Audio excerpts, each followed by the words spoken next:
What is going on, everybody? I haven't had a chance to break down the MLB trade deadline yet, so that is what we are going to do here today, and this was exciting. This was insane. I mean, one of the craziest trade deadlines that I could remember. I love the moves. Some of the moves are, we'll see how, this breaks out. So to start us off here, this one was the most iffy to me, and that's with the Pirates, and they go out there and get Chris Archer.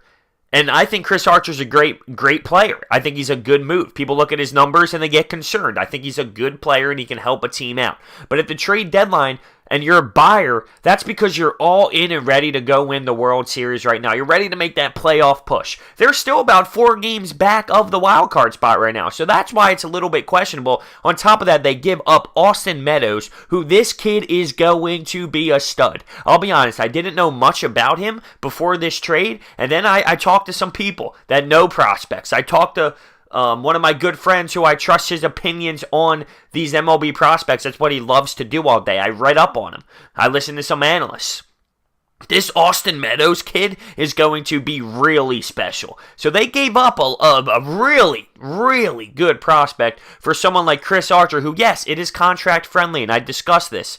And yes, he's going to help that pitching staff incredibly. But are they ready to win for real? Are the Pirates a legitimate threat where it's like, okay, now that we got Chris Archer, we're 100% going to be able to make that push? We don't even know if they're going to make the playoffs.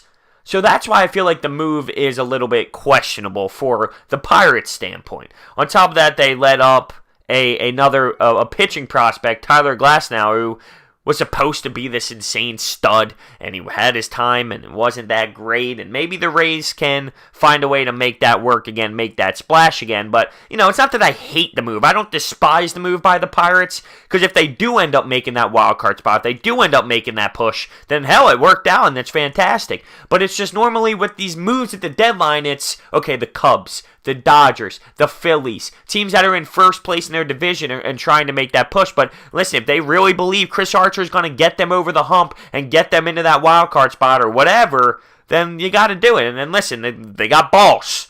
I'll say that. It was a ballsy move, and they believe in their staff to go out there and maybe make the playoffs this year. The Brewers. Now, the Brewers are interesting to me because they make a move like Mike Moustakas. And that's like, really? I mean, what do we get out of that if you're a Brewers fan?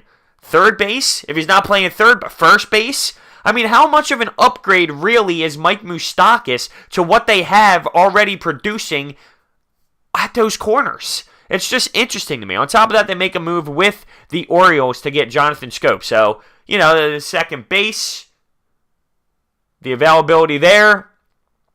Getting out of Baltimore for him, that's nice, right? A nice switch up. I always find it interesting for those players that they've been playing in Baltimore all season. Now they get the call from Milwaukee. They go to the Brewers. And how do you make that switch?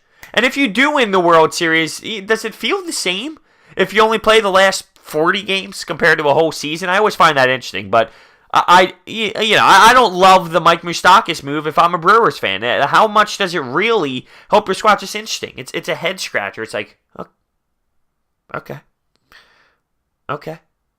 Interesting. The Red Sox get Ian Kinsler. Now, I know this wasn't absolutely 100% on the trade deadline as we were sitting there waiting for 4 o'clock, but that's a huge move. I mean, his bat isn't anything special. He's hitting .240. He's got 13 RBI, or 13 home runs, and, he doesn't flash the lineup. He's not going to be walking into Fenway and crushing it, but he brings a second base presence that's needed. He can help out defensively big time, and it's just really more of a rental. Okay, let's make that push to the playoffs. Let's go after this World Series and upgrade our second base, and he can provide us a little bit of a defensive role without a doubt. He's not going to be out in Fenway absolutely crushing and tearing apart the ball, but he's not a terrible bat either. I mean, he's got 13 home runs, right? The Nats keep Bryce Harper. That was obviously speculations, but that didn't go anywhere. The Dodgers get Brian Dozier. Let's be real, the Dodgers made the biggest moves this season. Manny Machado, Dozier, the lineup is insane. The lineup is absolutely insane. And what they give up for Dozier, they give up Forsythe, they give up Smeltzer, and they give up Raley. So those are the 3 players. So Forsythe gets knocked out. He's obviously the most notable one. But Brian Dozier really at second base, an upgrade at Manny Machado. I mean, a healthy Dodger team is amazing, amazing. But obviously the injuries and Justin Turner and, that whole game. But wow. Are they not the favorites now in the NL? If you're looking at the National League and you're looking at the Dodgers, you're looking at the Cubs, just think about that depth with the Dodgers. And you got Kershaw on the mound, Wood, Muncy, Dozier, Machado. Oh, I love it. I really do. It's crazy. I love the move if you're a Dodgers fan. You're all in. You made it to the World Series last year. You get your heart broken. You need to find a way to get back. We might even be seeing an Astros-Dodgers rematch. I'm just saying. But going back to, say, the Astros, I know this wasn't a straight-up trade deadline at 4 move either, but they get a nice closer. They get a nice piece, a stud, a young player in Ozuna, who's going to be phenomenal. They get rid of the Ken Giles problem, right? Cursing out your manager. Smell you later. They send him out of here. And they bring in a stud back-end guy who's going to help this team play. The Mariners, they get Maben from the Marlins. They give up some international pool money, a player. But the big things, obviously, with the Pirates getting Chris Archer, but giving up a guy like Austin Meadows, who is praised to be an absolute stud in this league eventually. And on top of that, you have the Dodgers with Brian Dozier. I mean, come on. Those 2 moves are insane. And what an amazing trade deadline. I mean, I'm sitting there scrolling. Oh, Wilson Ramos to the Phillies. Scrolling. Just looking at all these moves, and it was phenomenal. It really was entertaining. I loved it. We'll see how these moves play out. I'm excited for this backstretch. I really am. This is going to be an exciting backstretch of the baseball season.